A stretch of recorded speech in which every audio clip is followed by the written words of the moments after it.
16 வேட்பாளர் கொண்ட பட்டியலை அறிவித்திருக்கிறார். தேமுதிகவோட கூட்டணி என்று அறிவித்திருக்கிறார்.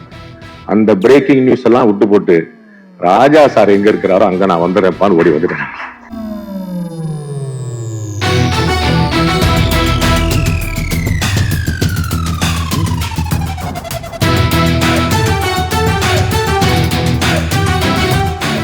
பதினாறு வேட்பாளர் கொண்ட பட்டியலை அறிவித்திருக்கிறார். தேமுதிகவோட கூட்டணி என்று அறிவித்திருக்கிறார். அந்த பிரேக்கிங் நியூஸ் எல்லாம் விட்டு போட்டு ராஜா சார் எங்க இருக்கிறாரோ அங்க நான் வந்துடுறேன்பான்னு ஓடி வந்துட்டேன்.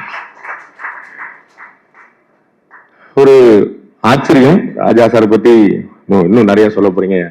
அது வந்து கொல்லன் பட்டறையில ஊசி விற்கிற விஷயமா இருக்கும். திரு கமலஹாசன் சார்லாம் ராஜா சாரை கமலஹாசன் சார் அனுபவிச்சு அதை நம்ம கேட்கணும். அதுதான் வந்து அந்த அனுபவம் வந்து அப்படி இருக்கும். ஏன்னா இசையை வார்த்தையாக்குவது அவ்வளவு சுலபம் இல்லை. திரு கமலஹாசன் சாருக்கு வந்து நிறைய லாபகமா சாத்தியமா பாரதிராஜ் சார் பாரதிமா சொன்ன மாதிரி எவ்வளவு காட்சிப்படுத்தல எப்படி பின்னி படம் எடுத்திருப்பாங்க. அது வந்து அந்த இசையை வந்து எப்படி கொண்டு வந்திருப்பாங்க. நிறைய வியப்பு பார்த்துட்டே இருக்கும். ராஜா சாருடைய பயோபிக் வரப்போகுது அப்படின்னோடனே நான் அது ஒரு பெரிய சேலஞ்ச் ஆச்சு அப்படிதான் நினைக்கிறேன். ஏன்னா ராஜா சாருடைய இசையை கேட்பது ரொம்ப ஈஸி, சுலபம், ரசனை, சுகம். ராஜா சாரை ஹேண்டில் பண்றது ரொம்ப கஷ்டம். அது வந்து சாரை வந்து அது அவருடைய கதை அப்படிங்கும் போது அதுக்கு முன்னாடி எவ்வளவு டிஸ்கஷன் நடக்கும், எங்க ஆரம்பிச்சுன்னா அந்த கதை வந்து ஒரு கதை இல்ல, ஒரு பொன்னியின் செல்வன் மாதிரி ஒரு சகாப்தம். அது வந்து எத்தனை வால்யூம் போட்டாலும் தாங்காது. அப்ப அதுக்குள்ள எப்படி கொண்டு வந்திருக்காங்கன்னு அந்த டைரக்டருடைய ஸ்கிரீன் பிளே வந்து நான் நினைச்சு பாக்குறேன். அது வந்து ஒரு கற்பனை கேட்டாத ஒரு ஆச்சரியமா இருக்குது. எதிர்பார்ப்புகள் பயங்கரமா இருக்கும் அப்படிங்கிறது மட்டும் எனக்கு கண் முன்னாடி தெரியுது.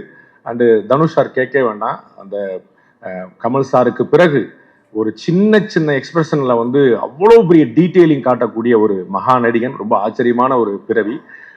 அவ்வளவு பியூட்டிஃபுல்லா கொடுக்கக்கூடியவர். அவர் வந்து கட்டாயமா ராஜா சாரை எப்படி கொண்டு போறாருங்கிறது பாக்குறதுக்கு, அந்த சேஞ்ச் ஓவர், அந்த டிரான்ஸ்ஃபர்மேஷன் பாக்குறதுக்காக நம்ம காத்திருக்கிறோம். பயோபிக்னாலே ஒரு பெரிய சேலஞ்ச் தான் அப்படிங்கிறத நம்ம பாக்குறோம். நான் வந்து ரெண்டு செய்தி மட்டும் நான் நடைபெற நினைக்கிறேன். சாலமன் பாப்பியா சார் இல்லைன்னு சொல்லிட்டு அம்மா வந்து எக்ஸ்ட்ரா கொஞ்சம் 3 நிமிஷம் எடுத்தாங்க. நான் வந்து அந்த மாதிரி இல்லாமல் அதுக்கு முன்னாடியே கொஞ்சம் சொல்லணும்னு நான் பார்க்குறேன். ராஜா சாருடைய கதைகளில் வந்து பின்னாடி தேடி பார்த்தா, நான் ஒரு செய்தியாளர், ஒரு பத்திரிகையாளருங்கிறனால அந்த செய்தியை மட்டும் ஷேர் பண்ணி பார்க்குறேன். கொஞ்சம் அநேகமாக நான் கேள்விப்பட்டு வெளியில் வராத செய்தி. ராஜா சார் எப்படிப்பட்ட ஒரு முக்கியமான மனிதர், எப்படி வரலாற்றுல பதிவாக வேண்டிய ஒரு மனிதர், எப்படி வந்து இதற்கு முன்னும் பின்னும் இல்லாத ஒரு வரலாறு இல்லாத மனிதர் அப்படின்னா 2 முக்கியமான இன்சிடென்ட்ல சொல்லணும். ஒண்ணு, உங்களுக்கு எல்லாம் பிரபலமா தெரிஞ்ச சினிமா துறையில வந்து ரொம்ப பெரிய கிட்டத்தட்ட ஒரு 6 மாசம் ஏற்பட்ட திரைத்துறையில நடந்த ஸ்ட்ரைக். அந்த ஸ்ட்ரைக் வந்து அறிவிக்க போறாங்க.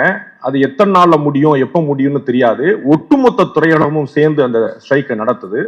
அப்ப பிரசாத் ஸ்டுடியோல ராஜா சாருடைய அலுவலகத்துக்கு முன்னாடி சார் வந்து அந்த 7:30 மணிக்கு அந்த தன்னுடைய ஆரம்பிச்சுட்டு அப்புறம் டிஃபன் பிரேக்குக்காக வெளியே வர்றாங்க. வெளியே வரும்போது இயக்குநர்கள் சங்கத்துல இருந்து பாலச்சந்தர் சார், தயாரிப்பாளர் சங்கத்துல இருந்து KR சார், நடிகர் சங்கத்துல இருந்து திரு சிவகுமார் சார், இந்த மாதிரி ஒரு பெரிய கேங்கே நிற்கிறாங்க. எல்லாருமே விஐபிகள். அவங்க வந்து ராஜா சாரை பார்த்துட்டு, ராஜா இந்த மாதிரி நம்ம வந்து ஸ்ட்ரைக் பண்ண போறோம் அப்படின்னு. அப்படியா, சரி, நான் என்ன பண்ணணும், நான் பாட்டெல்லாம் பண்ண வேண்டாமா, நானும் மியூசிக்கெல்லாம் நிப்பாட்டிடுவோம். இல்ல இல்ல, நாங்க ஸ்ட்ரைக் பண்ண போறோம், நீங்க மியூசிக் பண்ணுங்க அப்படின்றாங்க. நாங்க ஸ்ட்ரைக் பண்ண போறோம், நீங்க மியூசிக் கண்டினியூ பண்ணுங்க, நீங்க கம்போசிங் கண்டினியூ பண்ணுங்க, நீங்க ரெக்கார்டிங் பண்ணுங்கன்னு இருக்காங்க. யூ ஓன்ட் பிலீவ், 6 மாதம் ஒட்டுமொத்த தமிழ் திரை உலகமும் ஸ்ட்ரைக் செய்து ஸ்தம்பித்து நிற்கிறது. 6 மாசமும் ஸ்ட்ரைக் பீரியட்ல இடைவிடாது இளையராஜாவின் இசை ரெக்கார்ட் ஆகி கொண்டே இருந்தது. என்ன காரணம் ராஜா கேட்கிறார். என்னம்மா, ஏதாவது பிரச்சனை வரப்போகுது, நீங்க எல்லாருமே ஸ்ட்ரைக் பண்றீங்க, எல்லாருமே சொல்றீங்க, அப்ப என்னை மட்டும் பண்ண சொல்றீங்களே அப்படின்னா, இது எத்தனை நாளைக்கு வந்து ஸ்ட்ரைக் போகுமோ தெரியாது. ஸ்ட்ரைக் முடிஞ்சு நாங்க திரும்ப ஷூட்டிங் போகும்போது எங்களுக்கு ஏதாவது காட்சி வேண்டாமா, உங்களுடைய பாட்டை வச்சுதான் நாங்க படப்பிடிப்பே ஆரம்பிக்கணும் அப்படின்னாங்க. அந்த மாதிரி ஒட்டுமொத்த திரையுலகமும் இயங்காமல் ஸ்தம்பித்து நிற்க போதும் இயற்கையை போலவே தன்னுடைய இசையை போலவே இயங்கிக் கொண்டே இருப்பவர் இளையராஜா. அப்படிப்பட்ட ஒரு ஆச்சரியமான மனிதர். இரண்டாவது ரொம்ப முக்கியமான விஷயம், ஒரு இசையமைப்பாளர் அப்படின்னா அவருக்கு வந்து ஒரு பீரியட் நம்ம சொல்லலாம். எல்லாருக்குமே இப்ப வந்தாங்க, இப்ப போனாங்க, இப்ப வந்தாங்க, இப்ப போனாங்க, இந்த பீரியட் சொல்லலாம். ஆனா ராஜா சாரை நம்ம பார்க்கிறோம். அது ஒரு சாரோட புராணம் பண்ணும்போது சொன்னாங்க, இந்த நிலா அது வானத்து மேலே பாட்டு இருக்குல்ல அப்படின்னு. ஆமா, அது ஒரு தாலாட்டு பாட்டு தெரியுமா அப்படின்னா. நிலா அது வானத்து மேலே தாலாட்டு பாட்டா? மணிரத்னம் சாருக்கு எப்படி போட்டு கொடுத்தேன்னு சொல்லி சொன்னாங்க. அதை வந்து போட்டு அது எப்படி வந்து தாலாட்டு பாட்டா இருந்தது, அப்புறம் எப்படி அது வந்து ஒரு பயங்கரமான ஒரு ஒரு எழுச்சி மிக்க ஒரு பாட்டா மாறிச்சு, ஒரு கிளர்ச்சி மிக்க பாட்டா மாறிச்சுன்னு நம்ம பாக்குறோம். அந்த மாதிரி ஒரு சின்ன சேஞ்ச் ஓவர்ல எப்படி டீட்டெயில் கொடுக்குறாங்கன்னு அப்படி வந்து ஒரு அந்த காலம் மட்டும் இல்லாம இன்னைக்கு வரைக்கும் நம்ம பாக்குறோம். அது வந்து ஏதோ பழைய பாட்டே சொல்லிட்டு போற வழி நடுக காட்டுமில்லி அண்ணன் வெற்றிமாறனுடைய இதுல அது எப்படி சூத்திங்கா இருக்கும். அதை கேட்டுட்டா அந்த காடு, அந்த இருட்டு, அந்த பூச்சிகள், அது அந்த அத்தனையுமே பக்கத்துல காதலி, அந்த சொல்ல முடியாம தவிக்கிற அந்த தவிப்பு, அது அத்தனையுமே கண்ணுக்குள்ள வந்துருது. இப்ப கரண்ட்ல இவ்வளவு லாங் பீரியட் அம்மா சொன்ன மாதிரி எங்களுடைய அப்பா காலத்திலிருந்து, என்னுடைய காலத்திலிருந்து, என்னுடைய பிள்ளைகள் காலம் வரைக்கும் இது வெறுமனை இசையுடைய டிராவலா மட்டும் இல்லாம அவருடைய ப்ரொஃபஷனுடைய டிராவலாவும் இருந்திருக்கு. ராஜா சார் மட்டும்தான் அவருடைய அலுவலகத்துல மட்டும்தான் ஒவ்வொரு நாளும் எவ்ரி டே 365 டேஸ் முழுக்க குறைந்தபட்சம் 10 இயக்குனர்கள் அல்லது தயாரிப்பாளர்கள் வந்து 25-30 இயக்குனர் தயாரிப்பாளர் வரை தினம்தோறும் ராஜா சாரோடைய ஆபீஸ் வாசல்ல நின்று இருக்கிறாங்க. எனக்கு ஒரு படம் பண்ணி கொடுங்க, எனக்கு ஒரு படம் பண்ணி கொடுங்க, எனக்கு ஒரு படம் பண்ணி கொடுங்க. கிட்டத்தட்ட 10-30 இயக்குனர்கள் தயாரிப்பாளர்கள் வரை ஒரு நாள் பாக்கலாம். 365 டேஸ். இது வந்து ஒரு 15-20 வருஷத்துக்கு மேல நடந்துகிட்டு இருந்த விஷயம். ஒரு நாள் 2 நாள்ல எவ்ரி டே. கற்பனை பண்ணும், ஒரே தீபாவளியில 3 படங்கள். ஒரே தீபாவளியில ஒன்னு ஆன்மீக படம், ஒன்னு கிரைம் படம், ஒன்னு சோசியல் படம். இப்படி நிறைய விஷயம். ராஜா சாருடைய இசையில மட்டும் இல்ல, அவருடைய ப்ரொஃபஷன்லயும் ஒரு மெஷின் போல, ஒரு மேக்னெட் போல, ஒரு மெஜிஷியன் போல அது என்னவாதான் இருந்திருக்காருங்கிறது சொல்லவே முடியல. அது பெரிய ஆச்சரியங்களுடைய ஒட்டுமொத்த தொகுப்பு ராஜா சார். ராஜா சார் வந்து ஒரு மல்டி டைமென்ஷனல் பர்சனாலிட்டி. அவருடைய ஆன்மீக உலகம், அவர் ஒரு ஆச்சரியமான புகைப்பட கலைஞர் அப்படிங்கிறது உங்களுக்கு நிறைய பேர் தெரிஞ்சிருக்கும். பாலுமேந்திரா சார் வந்து இவருடைய போட்டோகிராபி ஸ்கில்ல பார்த்துட்டு அவருடைய கேமரா ஒன்று இந்த கேமரால எடுத்து பாருங்க, நீங்க சூப்பரா இருக்கும் சொல்லி சொன்னார். அந்த மாதிரி அவருடைய ஆன்மீக பயணம் சொல்லவே முடியாது. அவ்வளவு ஆச்சரியமான உணர்வுபூர்வமா டைரக்டா ஹார்ட்டை டச் பண்ணக்கூடியது. அவருடைய பர்சனல் லைஃப், அதுல வந்த மாற்றங்கள் எவ்வளவு. நான் வந்து அமரன் சாரோட ஒரு சின்ன ஒரு ப்ரோக்ராம் பண்ண போது அவருடைய வாழ்க்கை வரலாறு, 2 பேருடைய வாழ்க்கை வரலாறு இணைஞ்சது தானே. நம்ம கம்யூனிஸ்ட் கட்சியுடைய மூத்த தலைவர் டி கே ரங்கராஜன் சொல்றாரு, அவங்க எப்படி பேட்டவாய் தலையில, முக்கொம்புல, திருச்சியில எல்லாம் வந்து அவங்க வந்து பெல் நிறுவனம், அந்த மாதிரி நிறுவனங்கள்லாம் எப்படிலாம் அந்த காலத்துல வந்து அவருடைய மூத்த சகோதரர் பாவலரோட சேர்ந்து இசையமைச்சிருக்காங்க. இப்படி ஒரு டிராவல் லைஃப்ல வந்து ஒரு 13-14 வயசுல இருந்து இன்னைக்கு வரைக்கும் இப்படி ஒரு லாங்கஸ்ட் அண்ட் பியூட்டிஃபுல் அண்ட் ஈவென்ட்ஃபுல் இவ்வளவு ஆச்சரியமான டிராவல் வந்து கற்பனை பண்ண முடியாது. அம்மா சொன்னது போல உங்களுடைய காலத்தில் நாங்கள் வாழ்கிறோம். உங்களுடைய அன்போடு அங்கீகாரத்தோடு இது போன்ற மேடைகள் கிடைக்கிறது என்பதே இறைவனுடைய கொடை. நீங்கள் இன்னும் எங்களை வழிகாட்டி கொண்டே இருக்க வேண்டும். இந்த அற்புதமான முயற்சியில, இந்த பயோபிக் அப்படின்னாலே எப்பயுமே சேலஞ்சஸ் அதிகமானது. அதுல நிறைய எதிர்பார்ப்புகள் இருக்கும். அந்த challenges director and obviously the great hero அவங்க எல்லாருமே சேர்ந்து ஃபுல்ஃபில் பண்ணுவாங்கன்னு நினைக்கிறேன். இறைவன் துணை இருக்கட்டும். நன்றி, வணக்கம். ராஜா சார் அது கூட இல்லை, இந்த உலகத்தில் அவருடைய இசை மாற்றிருந்தாரு, வேற எதுவுமே இல்லை. அடிப்பெண்ணே பொன்னூஞ்சலாடும் இளமை, அந்த பாட்டு எல்லாருக்குமே ஞாபகம் இருக்கும். அந்த பாட்டு இளமையை கொண்டாடுகிற ஒரு பாடல். அந்த பாடல்ல சோபா நடிச்சிருப்பாங்க. பாட்டெல்லாம் முடிஞ்சிடும். அடிப்பெண்ணே அடிப்பெண்ணேன்னு சொல்லி ஜென்சி பாட்டை முடிச்சிருவாங்க. அதற்கு பிறகு சோபா காட்சியில வருவாங்க, அவங்க கூட விலகிடுவாங்க. ஆனா அதற்கு பிறகு ஒரு ஜலதரங்கம் ஒரு 28-30 செகண்ட் வரும். அதுதான் வாழ்க்கை, அதுதான் இளமை, அதுதான் இயற்கை, அதுதான் இசை. அதோடு கலந்து விடுகின்ற, அதுவும் நானும் வேறு அல்ல என்கின்ற நிலைக்கு எங்களை எடுத்து செல்லுகின்ற தெய்வீக கானம் தான் ராஜா சாருடைய கானம். இந்த படம் ஏன் முக்கியமானது அதை சொல்லிட்டு நான் நிறைவு செய்யலாம்னு நினைக்கிறேன். ஒரு இசை மேதையினுடைய வாழ்க்கையை சொல்லுவது எவ்வளவு முக்கியம்னு சொல்றதுக்கு நிறைய இசைக்கலைஞர்கள் இங்க வரப்போறாங்க.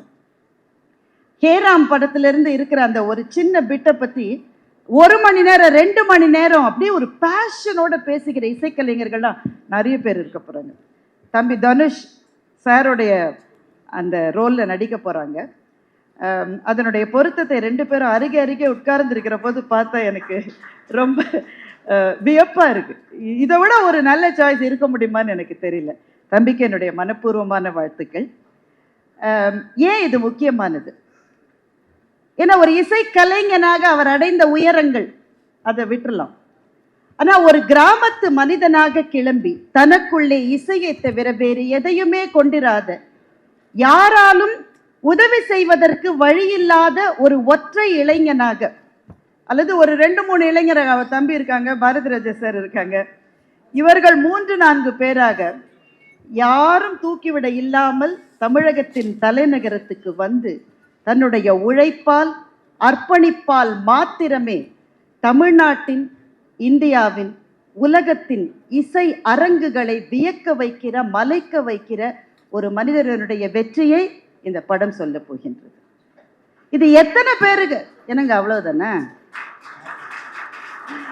இது எத்தனை பேருக்கு ஒரு ஊக்கத்தை கொடுக்கும்னு நினைச்சு பார்க்கறதுக்கு ஒரு பார்வை வேணும். நான் தனியா இருக்கேன், எனக்கு உதவி செய்யறதுக்கெல்லாம் யாருமே கிடையாது, ஆர்வம் இருக்குங்க, ஆனா என்னங்க நமக்கெல்லாம் கிடைக்குமாங்க? இந்த மனநிலையில் நம்மை சுற்றி ஆயிரம் இளைஞர்கள், இளம் பெண்கள் இருக்கிறார்கள்.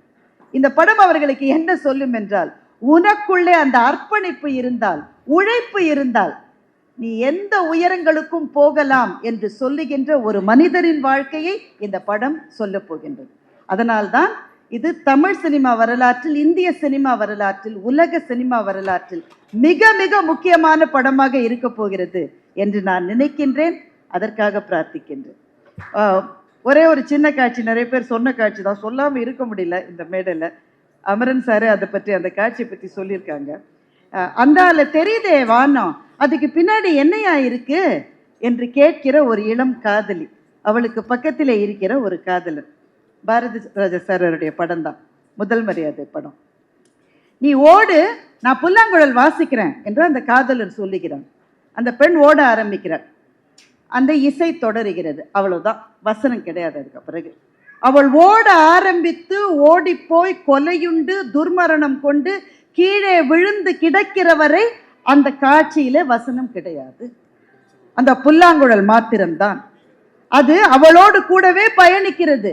அவள் விழுந்து கிடக்கிறதை பார்த்து அந்த இளைஞன் அதிர்ச்சி அடைந்து அந்த புல்லாங்குழலை தூக்கி போடுறான். சார் அப்படிதான் காட்சி வச்சிருக்காரு. அது வானத்துக்கு போய் அந்த புல்லாங்குழல் மண்ணை தொடுகிறது.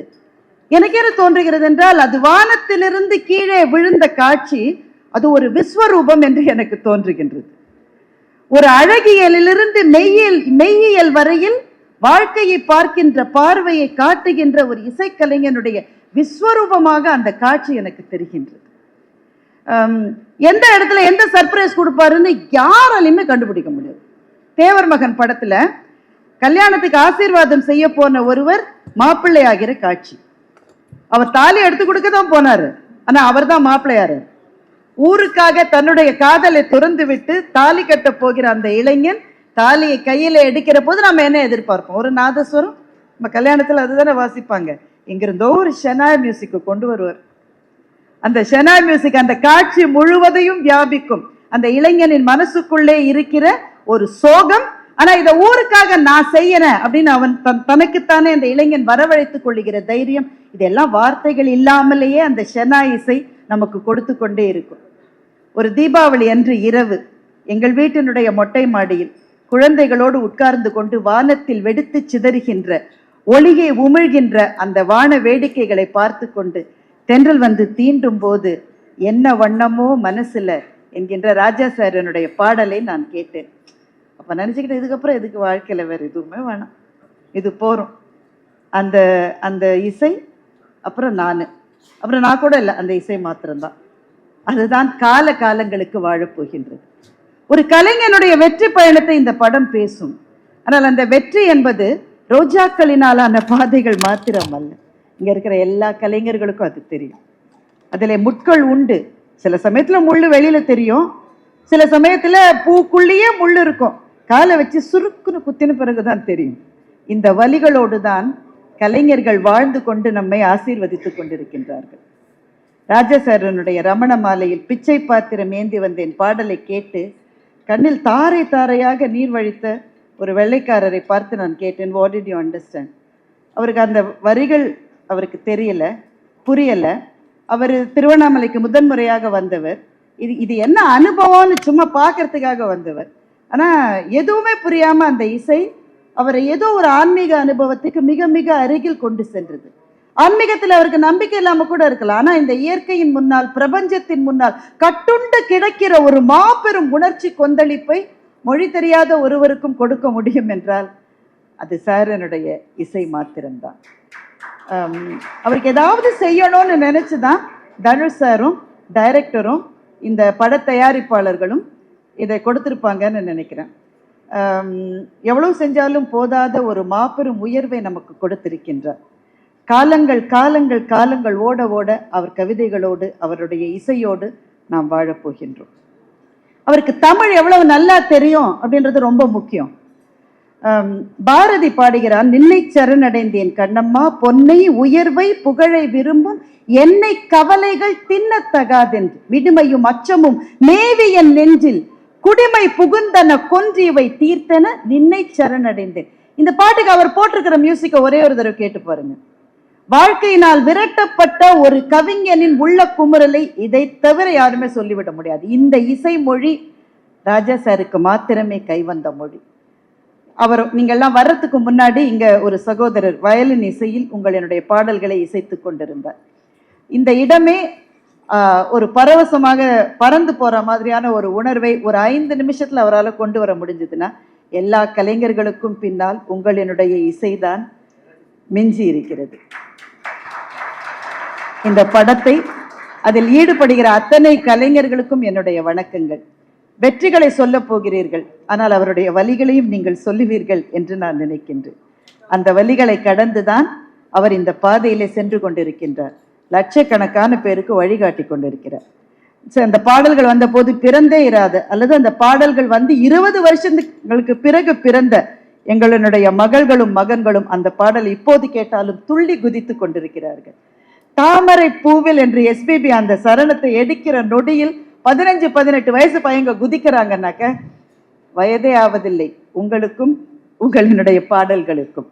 சில பேரை நினைத்து காலமாகிவிட்டது, சிலரின் விஷயத்தில் காலம் காலமாகிவிட்டது. ராஜா சாரனுடைய பாடல்கள் என்றும் வாழும். இந்த முயற்சியை முன்னெடுத்து சென்று கொண்டிருக்கிற அத்தனை பேருக்கும், தமிழ்நாட்டிலும் உலகத்திலும் இருக்கிற அத்தனை ரசிகர்களின் சார்பிலும் நன்றி என்கின்ற ஒரு எளிய வார்த்தையை தாண்டி நான் என்ன சொல்லிவிட முடியும்?